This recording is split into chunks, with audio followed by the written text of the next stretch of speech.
this is Bee. And this is Allie.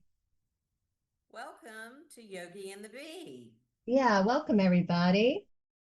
I kind of forgot how this goes. It's been a minute. Today, though, we have a very special guest. I know y'all are glad, so you don't have to hear us talk about our nonsense. Today, we have a featured guest. His name is Chris Marsden. He is very interested in genealogy and ancestry and where did we come from, etc. Welcome, Chris. Well, thank you. Welcome, Chris. Thank you both. I'm really happy to be here. I've been looking forward to this. I think it's going to be fun. I think so too. Most people are so curious about ancestry and genealogy, and it really is a fascinating topic. How did you get into it? Well, that's a good question. I think it was just sort of studying my own family's history. My father was product of divorce, very young in the 1930s, and he really knew nothing about his father. It was an acrimonious divorce, and my grandmother really had very little to say about her husband, my dad. My father met his father just a few times, but they weren't terribly close, sadly. So when I started studying the family genealogy, it was for my mother's side of the family first. And she comes from one of those old New England families that have been around since the 1600s. Wow. So that took a lot of time and a lot of my energy. But when I really started studying my dad's side of the family, my own last name, Marsden, I very quickly ran into insurmountable brick walls. And it was just a very frustrating experience. I still have not been able to take my own family name back very far, but for clients, I've gone back to the 11th century. It's a very frustrating thing. Wow. Why do you think that is? Just not a lot of paperwork. Well, I mean, there's so many reasons that people, when they're studying genealogy, have what we call a brick wall. Yeah. It just seems like you get to that great grandparent, and suddenly there's just nowhere left to go. And there are many reasons for that. And there are a lot of reasons for that. In my particular case, there was a young immigrant who came to the US in the 1850s, right before the Civil War. His name was James Marsden. And all I can really tell you about James concretely is that when he came to America, he started working on a little farm as a laborer, working for a wealthy farming family. That I found out from the 1860 census report. And then he enlisted for the Civil War. He was in a New York regiment, and he fought in some of the most bloody battles of the Pennsylvania campaigns. After that, his regiment went to Yorktown. They were about to head south, and he was on a fishing expedition in the Chesapeake when the boat overturned and he drowned, an accidental death. Wow. Right. It was terrible and sad, very sad. And then I won't go into all the detail yet. I'm not here to talk about me, although I'm sure your followers would find me fascinating, but Yeah. But he died, and I during the course of some research, I found out that he had fathered a child with another English immigrant, a young girl living on the neighboring farm of the Dutch Reformed minister of the town. It's very, very scarlet letter, and Now so we're it's really talking. it really was very spicy. So it was really just as far back as that child born to the dead James Marsden. He died when he was 21 years old, and the young servant girl who had the baby. And by 1870, when I find her next in the census reports, she has been married off to a man who's almost 70 years old. Yeah, and I guess this would be my second time great grandfather. His name was changed for a while to his stepfather's name. So that, in a nutshell, I didn't mean to go down that road too far. Is how I sort of became blocked in my own study of genealogy, and that I think is really one of the things that has sort of kept me into it, because I really don't know, and I love helping other people find out things, when they're frustrated with their own family histories. It is a But great you've thing. always been into older things. You Mhm. lived over in that fantastic building that's no longer there. Oh, yeah. Was that called the eyebrow or? It was really just 2520 Peachtree Road is the real name of it, but we called it the Eyebrow Building because it had this poured concrete porte cochere that looked like the flying nuns hats, on the TV show. Oh, yeah, yeah. And that's why they called it that? Yeah, that was the. Wow. flea Right. markets and vintage places, and you love that. You have the coolest things Oh, at your house. well, thank you. We should probably say that we're actually neighbors here in the same building, Oh, yeah. just They are across the hall, which is neighbors. nice. And I think, like a lot of people who are interested in their family history, yeah, I do have sort of an affinity for the past and history. I've always been fascinated by it. Even as a young kid, I kind of read widely, on historical time periods and going back to genealogy again. I think that's one of the things that people just love the most about the study of family history. Yeah. At least for me, sort of like a time machine.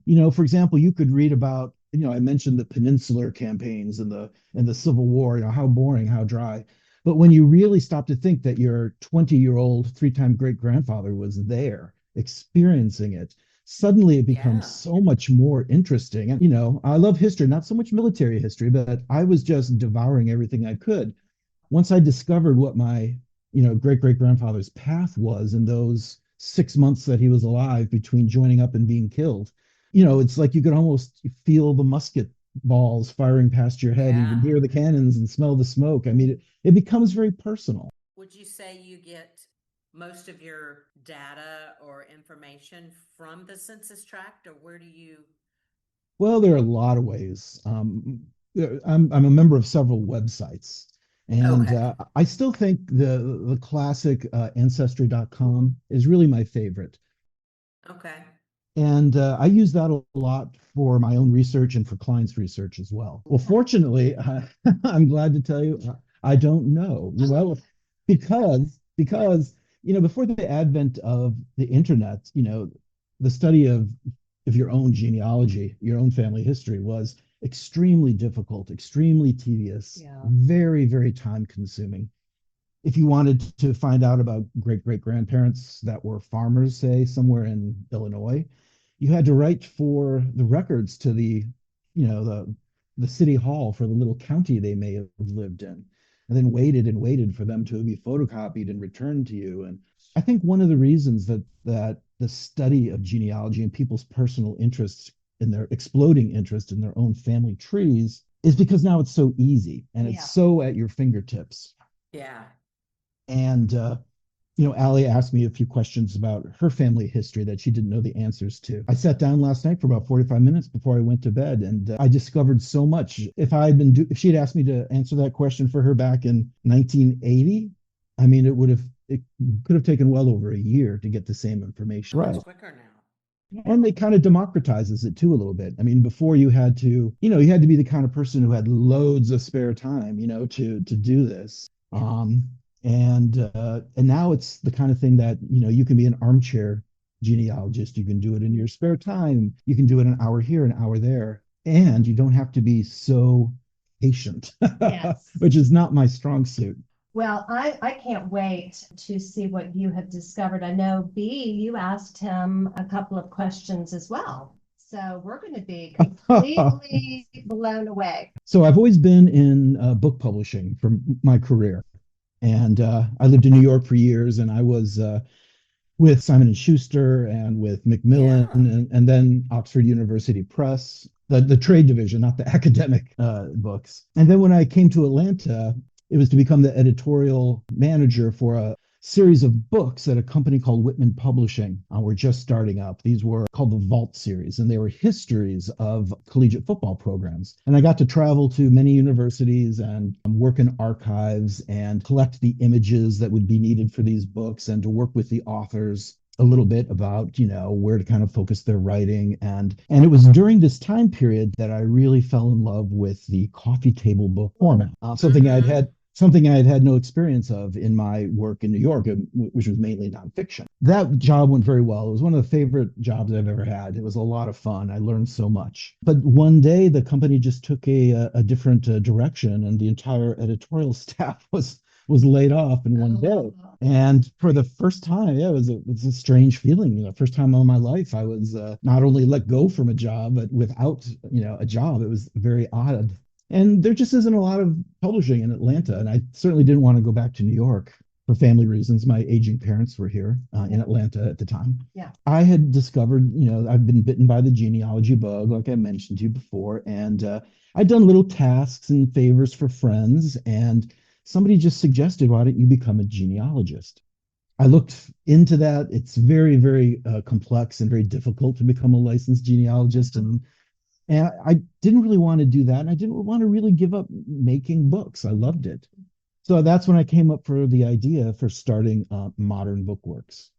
And we create kind of glossy, bespoke coffee table style books for private clients Oh, that studies a single branch of your family tree from immigration to the US to the current day. So, for example, chapter one will be about, your immigrating ancestor, whether that's 1622 or 1922. And then every chapter will be a generation after that until we reach your parents and then potentially you, if you want a chapter on yourself. And the books are anywhere between 150, 200 pages. And as I said, they're coffee table style. So they're very fun and glossy, loaded with images. Christmas presents. Of course, thank you. Very professional. Oh, and my God, and a lot of time. Well, my background in book publishing and the love of genealogy kind of came together, Yeah, and yeah. it made sense. And I was in a place where I could launch something new, so I tried it, and it was a little bit slow at first, but it finally took off after a while. And it's really been something that makes me happy. I love in every chapter of the book for every generation. It's my goal to uncover some fun nugget or kernel that people didn't That know is about awesome. in their family Yeah. trees. As I said too, it's being a coffee table book. It's extremely visual. It's not dry. It's not academic. Instead of talking about a census report, boom, there we'll reproduce that census report on the page and we'll highlight your ancestor on that census report. Right away, you'll know, who their neighbors were, who was living at in the house with them, what were their ages, did they rent, did they own, did they own a radio in the latter census report, was there illness in the Wow. family, what were their professions. I could go on and on. So these documents are very important, but we use them as art in the book. And of course we interview our clients. We use a lot of their personal things, family photographs, obviously. But most people, you'd be surprised, they really don't know much about their families beyond their grandparents. They might know who their great grandparents are, the names are familiar, they might know a little bit about that. But, once you try to go back past, say, the late 19th century, the 1880s, 1890s, most people are just at a complete loss. And I love that. I love when people just don't know anything and they're curious. Yeah. And when you bring them something that they feel is kind of special, and we do strive for that. I mean, we always tell the clients that, not to be macabre, but this book will be read by your family after you're long gone. Hopefully, it'll be passed down. They're truly designed to be keepsakes and heirlooms. Yeah. But when you say we, do you have somebody that does this with you, or is it just you?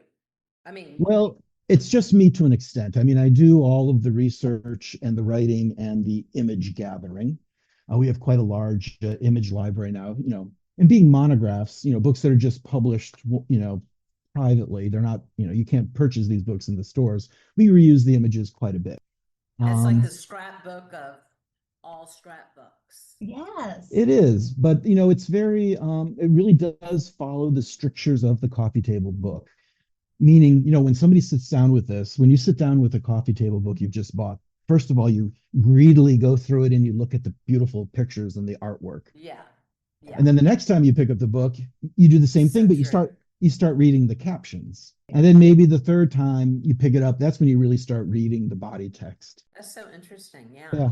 And I knew Like that. the It's true. That's just how people treat their coffee table books. So Very, very absolutely. true. I Yeah. realized that Yeah. these books had to be very visual. They had to tell a story.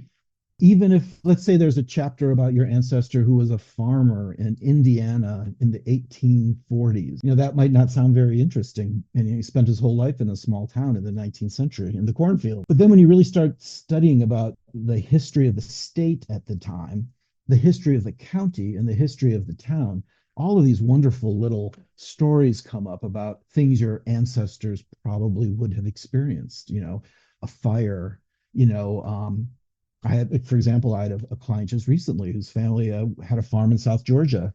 And in the 1930s, they were extremely affected by the boll weevil infestation. So I was Oh able my to go gosh. online and find all of these wonderful things like at the National Archives, posters and pamphlets the government was sending out at the time, telling farmers how to deal with the boll weevil, and all of that visual stuff made it into the chapter about this family during the 19 teens, and it really brightened it up. It made it much more interesting, and kind of goes back to my point a little bit. Like, who wants to sit down and read a 1912 pamphlet about the boll weevil? But but if you knew that, your great great grandfather's whole livelihood was balancing on, this horrible blight, it becomes a little more interesting. And a little bit of a mundane example. A lot of people want to know about the more, wars and things like that.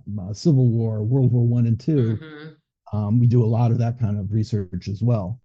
But I'm kind of a one-man shop. I mean, I have a wonderful book designer I work with. Her name is Charity Leach. Her company is called InDesign. She works with me as a freelancer, and together we actually, all the info is pulled, all the writing is done, all the images are selected. She helps me create the really glossy, beautiful package. And then we have a great printer in Washington State that we use, and I've been very fortunate. It's really taken off. Bit of a expensive product, I have to say, because it takes, a whole month of my life to create one of these. Oftentimes, siblings will get together and, and bear the cost and present it to their parents. I mean, we're hugely popular for anniversary gifts, Christmases, that sort of thing. Yes. So that's my extremely long infomercial. I feel I feel embarrassed. All right. So if I wanted to do it for my family, and do you have like a couple of choices? Could I Sure. What's the big product, and do you have a product that's a little bit more tight and sassy compared to that? Well, the first thing I try to discover is which branch of the family are you interested in? Right. Let's say it's your father's family, and which in your case was Beverly, I think, right? Right. So you want to do like the history of the Beverly family. The first thing I do is I would just jump online and I'd see on Ancestry, for example, has somebody else already done a family tree? And that makes my life easier if someone has kind of done the groundwork. However, you can never trust. Well, Ancestry.com has a wonderful section. When you're a member, you have a choice as a member of making your research and your family trees public or private.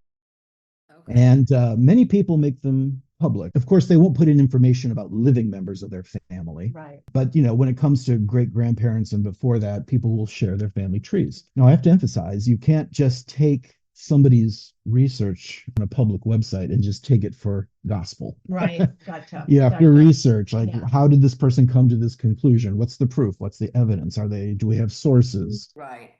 But it does give you a nice little framework, and it saves you a ton of time. Right. So finally, just deciding who is the Beverly ancestor that brought your family to the U.S.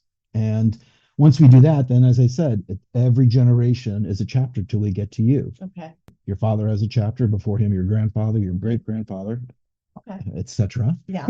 Yeah. And so once I discover that, then I'll ask you sort of about budgeting. We have a 100-page product and we have a 200-page product. Okay. Okay. So it just depends on what the budget is. Right. We can be very, the information in both books is very similar, but in the bigger book, of course, we can be a little more expansive. We can include more images. Right. We can be a little bit more involved in design. Yeah. Yeah. A little bit more backstory. Exactly. Okay. Yeah. Although that can be my downfall sometimes. It's easy to fall down a rabbit hole when you're doing this research because it's so fascinating. Yeah. We're rabbit holers. Oh. We totally get that, don't we, Bee? I have to fight it sometimes. You can find fascinating stuff, like, oh, was this guy's sister? She went to an asylum? What was that about? But no, you have to force yourself to stay focused and stay on schedule. Why did that happen? Yeah, really. She was crazy. He has some stuff he has some papers. Chris and I are together because, of course, we live across the hall from each other. And I'm not even like bringing my mouth to the microphone. Sorry, guys, if you haven't been hearing me. He has so much stuff here, and I'm just so curious. Bee, what questions? Bee? Well, I'll tell you what. As you both know, when we were first talking about doing this segment, you each gave me a couple of questions that you didn't about your family trees that you didn't have answers Yes. to. Very true. I'm a little nervous. Bee, are you nervous? Mm, No reason to be nervous. So what I not did nervous. is I took about 45 minutes last night before I went to bed, Mhm. and I kind of looked over the question that Allie had for me, and I thought it'd be Hmm. interesting to bring that, to us today. And then B, for the question you asked, I decided not to do that. That I would take a look at your question in real time. I've got my Okay. computer set up here in front of me, so that Oh, okay. maybe the audience could kind of have an idea of kind of how quickly Love that. this sort of thing happens, and what the early first steps might be for somebody who's trying to get the Yeah, answer yeah. to a question on a website like ancestry.com. Okay. So why don't we start with just some of the interesting things I found out about Allie's question. Now, Allie said that she had heard a rumor that had been passed down in the family for generations, I guess, that she was related somehow to the Confederate general J.E.B. Jeb Stuart, and who was Virginia. Drum roll, Oh, please. drum roll, please. Right. Well, I'm just not going to spill my guts right in the beginning here. I have to tease it out a You little have to bit. build it up. So the first thing I did, and I didn't let Allie give me any more information than that because I wanted, I yeah, appreciate I that. wanted you to show you like how the research was done. So the first thing I did, like I told you before, I went to Ancestry, and fortunately for me, Allie, this branch of the family was rather illustrious. I mean, a lot of people. There must have been nearly 300 trees just on her family, on this branch of the family. So we started Wow. with her parents. Is it okay to give these names? Okay. Ginger Rich and Harry Black Beverly. And Ginger was the daughter of Thomas Emery Rich and his wife, Hannah Neal Jones. And Hannah Neal Jones was the daughter of a farmer in Marshallville in Macon County, Jerry Leonard Jones, and his wife, Alma Mildred Slappy. Don't you love that name, Slappy? Yeah. Oh, wow. Swiss family. Oh, they were Swiss? Uh-huh. So, and now switching over to Alma Mildred Slappy, born 1876 in Marshallville, died in 1935. She had a son, Anson Ball Slappy, whose mother actually descends from the famous Ball family of Savannah, the rice plantation owners, fabulously rich family, owned half the state at one time. And his wife, Anson Ball Slappy, was Wow. Jerry Blanton Stewart. And So, how is it spelled? Because that's well, I'll very tell you, confusing in our it's family. the Stewart with the W, not with a U. So why do you think that my parents named me Stuart? Could have just been a preference that they had. Okay. One of the ways, if you're, let's say, this is a good example, Stewart with a W, Stewart with a U. One of the ways I can really tell how the family spelled the name is by looking at the graves and how the graves were, what was carved on the tombstone. Okay. And typically I will use that as a spelling. Now, when you go back to the 19th century, I know we're kind of interrupting our train of thought here, but this is important. When you're looking at handwritten documents, you have to realize these census takers were going door to door in all weathers and Yeah. meeting with people and who were maybe home, maybe not home. Maybe they were talking to a neighbor about, who lives next door, or who lives on the fifth floor of a tenement. I don't want to walk all the way up there. So they were just giving information back and forth. One of the things that to us in the 21st century, we're so used to trusting what we see on paper that it's like, oh, my grandfather spelled the name with a U, and my father spelled it with a W. What's going on? Is somebody trying to hide something? Is there, to tell you the truth, 90% of the time it's just people back in the 19th century with maybe what we would call a seventh grade, sixth grade education, just trying to phonetically Hmm. spell something the best way they could. Wow, I get that. So Yeah. that's when you're doing family research, you have to, don't just say, oh, I couldn't find, my, let's say you were looking up Anson Ball Slappy. I couldn't find him because they spelled it Slappy, and it's supposed to be spelled EY. So therefore, I've hit this brick wall Yeah. Chris talked about. One of the things you have to learn quickly as a researcher is you have to be aggressive with yourself about changing the names. My own name, Marsden, Mars like the planet, Den. In the early days, I just all these brick walls, and finally I started using different spellings, Marston, and it just opened up a whole new can of worms for me and new information. And so it's something that you learn quickly. Fascinating. So I guess back to the mystery, right? Okay. Okay.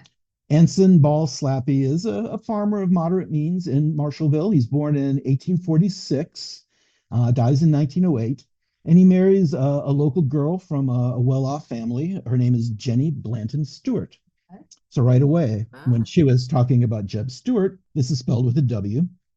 I was like, oh, okay, let's focus on Jenny now. Okay. So I left the Slappies behind for a little bit, although I've got some fun stories about them too. So Jenny Blanton Stewart marries to Anson Bell, and she gives birth to William Benton Stewart Jr. of Oglethorpe in Macon County, Okay. which I think is quite near. And he dies in Americus in Sumter County. I think that's where Jimmy Carter was from. And they have a child also called William Blanton Stewart. This is senior. Now, at this point, we're kind of like between 1808 when Junior is born and 1762 when Senior is born. That would have been the prime time to look for Jeb Stewart. Right.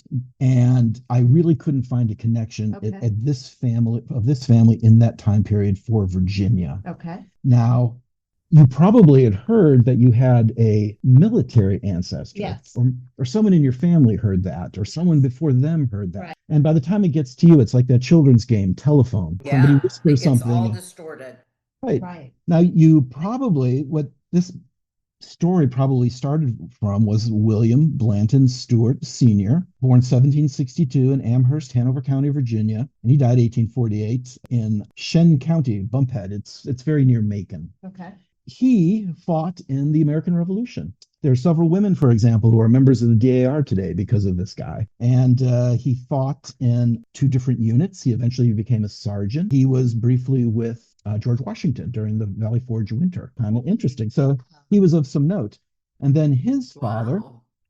John Javel Stewart, born 1774, I'm sorry, his son, 1774 to 1784, was also in the military. Not as illustrious as his predecessor, but he was, he fought in the Revolution as well. So I kind of think, in my opinion, having just spent 45 minutes last night doing this is kind of how the room or the story about Jeb Stewart happened. Okay. I will go back just a little bit because in this brief research I did find something very interesting about Anson Ball Slappy, who is your three-time great-grandfather. Yes. So he is born in 1846, and he lives in Marshallville on the very, very large estate of his father.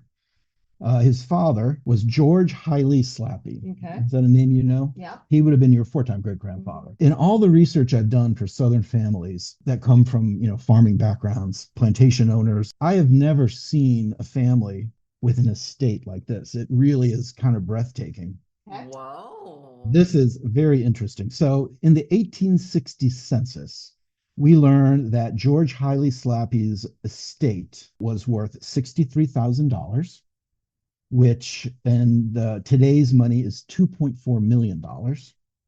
But even more of note, his personal estate was worth $90,000, which is just a little short of $4 million. So he was, in his time and in his neighborhood, of course, as rich as a multi-millionaire, $6.5 million roughly. One thing that's, a little difficult to look at sometimes is personal estate when you're looking at wealthy Southerners in the South, especially in the rural. That was personal property, and anything that was not real estate. And of course, this brings up the topic of slavery. These were, this personal property, this personal estate were people, and they were worth, as they said, they were worth over $3.5 million, but in 1860 dollars. So that made me curious. I went to what in 1850 and 1860, the government published what were called slave census reports. It used to be that, before 1860, if you owned slaves, that number would just be marked on the regular census report. But when the institution of slavery became so large and so sprawling, they decided to do these separate slave census reports.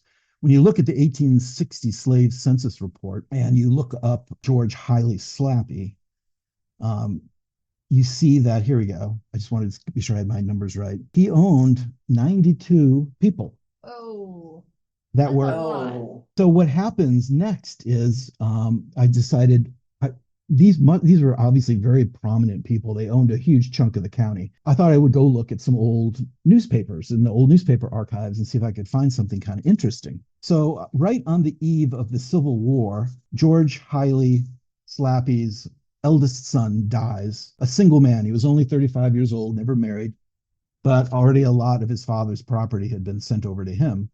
So your great grandfather, Anton Ball Slappy, the next in line, was going to inherit all of this on the eve of the Civil War.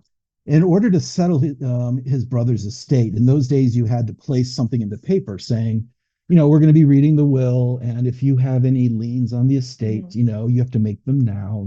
So one of the things here that George Hiley Slappy did is when his son passed away, he put something in the paper. It really is an interesting document. It's just a little advertisement in the Georgia Journal newspaper dated November 21st, 1860. And it just says, by virtue of this death from the court of ordinary, that here at the courthouse doorsteps in Oglethorpe on the first Tuesday in January next, for sale the following Negroes, to wit. And he lists name after name, age after age. And most people, studying genealogy, you very rarely get names going with the actual people. In the census report, you'll just read the slave owner's name. It will say, female, 36 years old, and then what their skin color was: B, black, M, mulatto. Okay.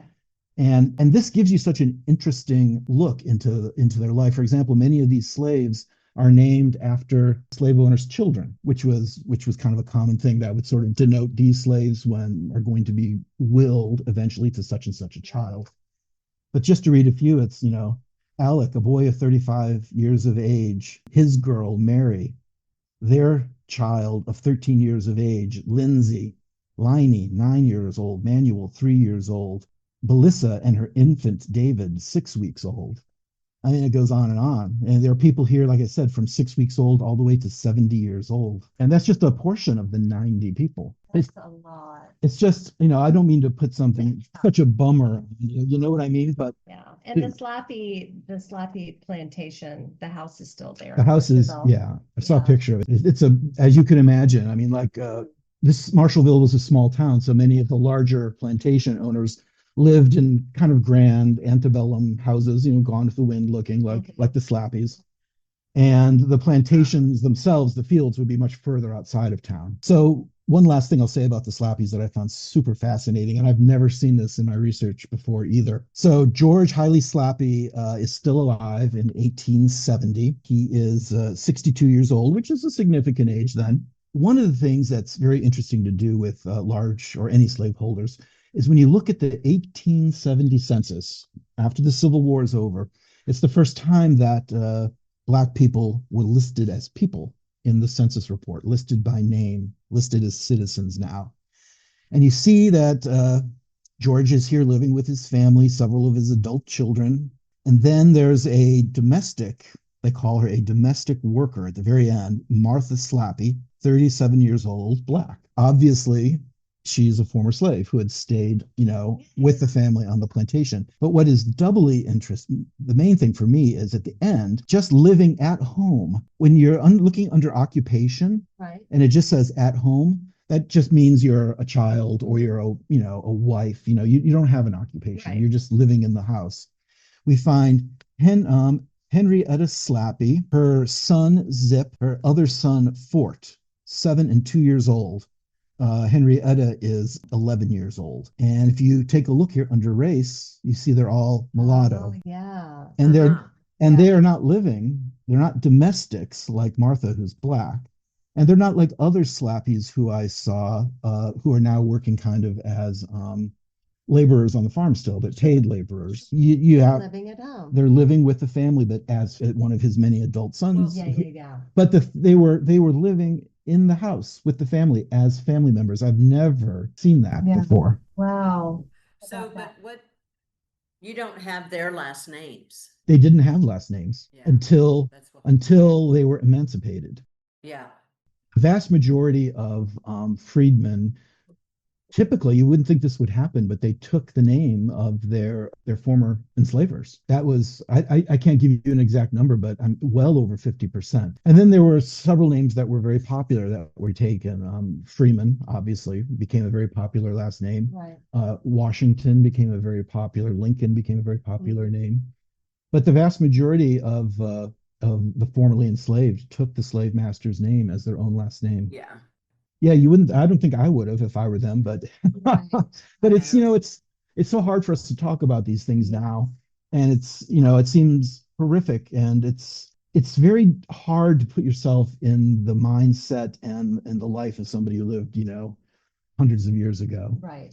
Not to say that slavery as an institution was defensible, but it was history and it happened, and it's always fascinating to try to understand how did these people live together. I mean the war is over now, and they're living side by side, Right. and there doesn't, at least on paper here, Right. was there animosity? Was there no animosity? Did they have friendly relations, if you can say friendly? It's just, it's probably something we'll never really be able to get our head around. No. As much as you try. And I think a good historian is the kind of person who can try to put themselves into a historical period and really feel it. You know what I mean? Like, if you hear the Charleston being played, you can almost imagine what it was like in the 1920s, or that you have that sort of imagination. And, amazing information. Thank you.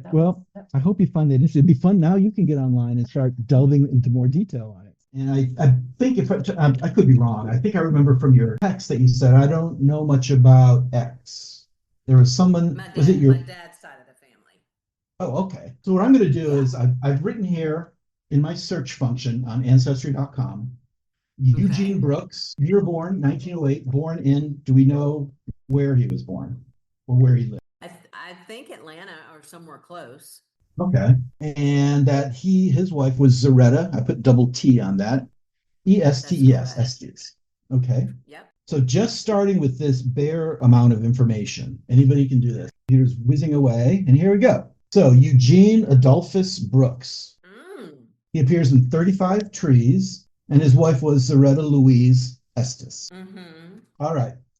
So I've just looked at, on my screen now, I have all these members who have submitted their trees. There are 35 of them. The first thing I like to do is I scan down to see who has really done their homework correctly, who's giving me real records and real sources. First person here, it's 11 and 12, then I'm 9 and 9, and 10 and 12, 9 and 10. And then as you get lower, it's like 2 records, 4 records. And if I were to turn the pages, I'd eventually get to 0, which just means those people are just cutting and pasting other people's trees. They're not looking at the facts at all. They're just trying to build a tree, even if it's not quite true. So I'm going to use this first person here. Their name is the Brooks family tree. So I click onto Eugene Adolphus. Oh, there's a great picture of him. Oh, handsome. And glasses. He's got glasses on. He's wearing a suit. He looks very distinguished. Yeah. So he was born in 1891. His siblings were John Bunyan Brooks Jr. and Ernest Burns Brooks. All siblings born in the 1890s. So let's see here. He lived on Edgewood Avenue in Fulton County. And in the 1900 census. That's where I am currently sitting. Wow. Well, you want to know what his address was? Yeah, what's the address? All right. Well, in 1900, his father was John Bunyan Brooks. Bunyan. And I'm going to, so I have the 1900 census here. I've just opened it up. I'm looking at an actual image of it. Let me blow it up a bit. And here's what I can tell you. Edgewood District is where we are. Yeah. So let's see here. John Bunyan Brooks, born 1858. His occupation, medicine manufacturing. And he lives at home with his wife, 2 sons and 2 daughters. There's a cook that lives in the house with them. They have a cook. Yeah. And let's see here. And the address? It looks like the address is 19. Which makes sense because that's more towards Inman Park. It's got to be, yeah, here we go. It's got to be Edgewood Avenue. because Yeah. everybody on this page is on Edgewood Avenue. And back in 1900, it was also called the Edgewood District. So your grandfather, did something. He must have done something in pharmacy. Does that sound at all familiar to you? Well, I know my dad's dad, my grandfather, he owned a boiler equipment, like boilers for, For your house? yes. Okay. And his office was over off Cheshire Bridge. Well, I'm pulling up the 1950 census right now for your grandfather. The 1950 census is the most modern census that is now publicly available.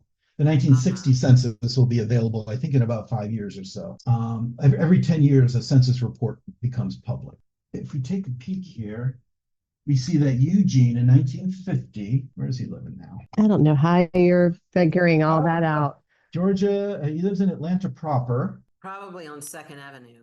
Let's see, I don't have the address yet. Hold on, give me a second on that. His address is 297. I don't have the street yet. I've got to go to a different page for that. But Oh my gosh. his occupation is proprietor of a boiler equipment company. How about Okay. that? And Zaretta does not work, and their son John L. Brooks does not work. He's 20. He's 21, That's my daddy.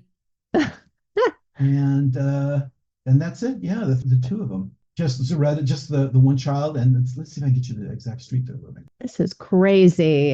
It really is. And then if you go back, let me go back to Eugene's father now, because I'm kind of curious. John Bunyan Brooks, 1858 to 1918.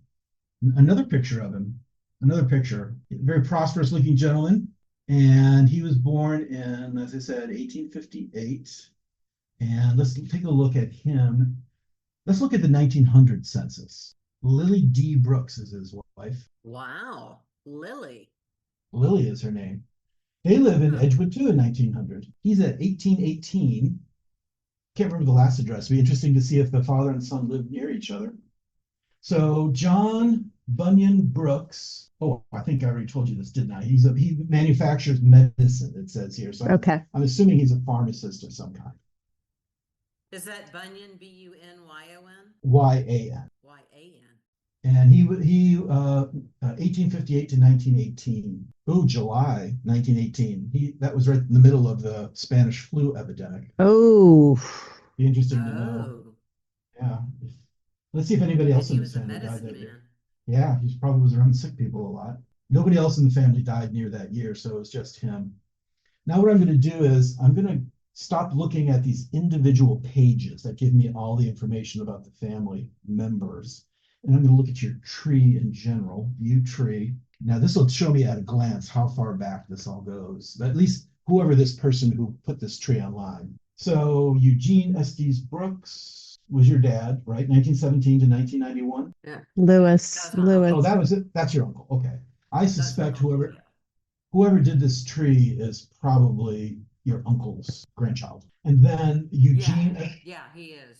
Yeah. I suspect. I don't know. That's who I would guess. Yeah, my brother and my cousin have talked about how they both, and then my uncle Dana. Also. You had an Uncle Dana? Aw. Yeah. So once we go beyond, I'm sorry to interrupt, but before we go beyond John Bunyan Brooks, his father was Adolphus E. Brooks, 1836 to 1919. And then his father was Middleton Brooks Jr., born 1807. Middleton Brooks Sr., 1759 to 1851. Oh, wow. He lived a long life from that time period into his 90s. And then the oldest person on this branch of the tree takes you back to your immigrating ancestor, John Pearson Brooks II, Jr., born 1715 in the tiny village of Spittal, which is near Bolton, which is a big manufacturing town in Yorkshire, I'm sorry. And be interesting to see what his immigration story was, but he died in 1793 in Briar Creek in Wilkes County, Georgia. Pearson is Pearson. Very, very British name. And if I open him up, so whoever did this tree, they stopped here. But Ancestry gives us some options. Ancestry.com. There's a little button that I can search John Pearson Brooks, and they'll do some basic research for me. That John name. Oh, here we go. I think we've got, yep, you are potentially a DAR member if you choose to go that route. Me too. We could Oh, go to the meetings together. oh boy. Oh boy. Teacups and everything. Yeah. This is all a lot of his um, Right, right. but anyways, very interesting. And this tree I actually goes quite. love it. So then we got Lieutenant Colonel John Thomas. He was and so father and son were the immigrants coming over together. Brooks, John Thomas Brooks Sr. and Jr. And he was a lawyer, right? Esquire? Esquire, and back in the 18th century, just meant that you were a landowner. Oh, okay. Yeah. And then Robert Brooks, born 1652. He died in the early 1750s in North Carolina, it says here. And then this tree kind of peters at that point, but then you could jump to other trees. What I typically do on this is I'll create a family tree based on this research that's already been done, but then I meticulously go back and verify everything I've read to be sure that whoever is putting this on the site, it's actually accurate. Yeah. But I was a little nervous when you said Brooks, such a common name. Yeah. Yeah, this family is well documented. They have a new function called think Search by Face, but I haven't really explored that yet. That would be you kind could of have cool. your own TV show, like the one You that could. Oh, I that guess I guy could, right? does. This might be just what gets it started for you. Until they see my Yeah, face. so where Oh, stop it. Lord, stop that. Ah, Where can people find you? oh, Like, thank do you you. I should what's have your said that much website earlier. or? Company again is called Modern Book Works, 3 words, and it's modernbookworks.com. Very cool. And my direct email address is just cmarsden@modernbookworks.com. And we'll have all in our information on this Right. particular episode. We're gonna have to do another one. Yeah. So I know you have to go, B. I appreciate you making this happen today. Amen. Chris, thank you so much. No, thank you. I would love to spend some time together with some bubbles, of course, and just keep Yes. on digging. Yes. Okay. I work for Bubbles. Yeah, yeah. Oh, And he said well, Chardonnay earlier. Work for food, work for wait a Bubbles. minute. Yeah, yeah. I can't No. take that. I can't hear that this early in the day. But Allison knows all the great prices at Plaza Tower Liquors. So Oh, this I may do. just I do. this may And we just be do a call it win-win. Plaza Tower Liquors. Yeah, I think Yes. some kismet about to happen. Yes. Yes. No, really, I've been looking forward to meeting you. Allie said such great Oh things my about gosh. you. And I've listened. I can't say I'm a huge fan yet because I've only listened to 3 of your podcasts, but they've been so charming. You feel like you're in the room. I think that's one of your strengths. That's very sweet. That's very sweet. I told somebody about our podcast today. What I find interesting is people's, and I guess I do it too. Like I saw 30 people listen to our podcast last week. They don't Right. necessarily go in order. Sure. And it's just so random. But I do that too with podcasts. I bop around. I and jump not check in around. order. I jump So, around. Yeah. Marion yes. Marion Huntley, I was texting with her yesterday. This is an old friend of ours. And I sent her pictures of her dad's old church on the corner of Claremont and North Decatur. I was like, what the heck are they doing? And Oh, she was goodness. like, gosh, are your parents still alive? And I was like, no. And I kind of went through that. And I said, you're big into your past and the history of you in Atlanta. And I think we've talked about a lot of stuff that you might be interested. Do you listen to podcasts? And she said, no, I've never listened to one. I don't even know how to start listening to one. I was like, well, I think you might want to check that out. And I said, it's not great. It's not great. It's just me and B talking, but you might be interested. Well, she reached out to me and she said, oh my God, this is so fun. There you So go. she might There be you one of the go. 30. She might be one of the 30. Be safe today. And Chris, thank you so much for giving us your time. This has been so friggin' cool. Oh, thank you It both. really It was is. fun. Mhm. We didn't have enough time because you get just a piece, and you want to go more and more and more and more. When you really get into the study of genealogy, your personal genealogy, and the bug really bites you, you might sit down at your desk after dinner just thinking, I'm going to look up a few things. Oh, God. And then the next thing you look up, your legs are asleep, the sun's coming up. I mean, the time just flies. Yeah, we know doesn't about that, don't we, any other way. B? Yeah, yeah, yeah. Pull an Thank you both. all-nighter.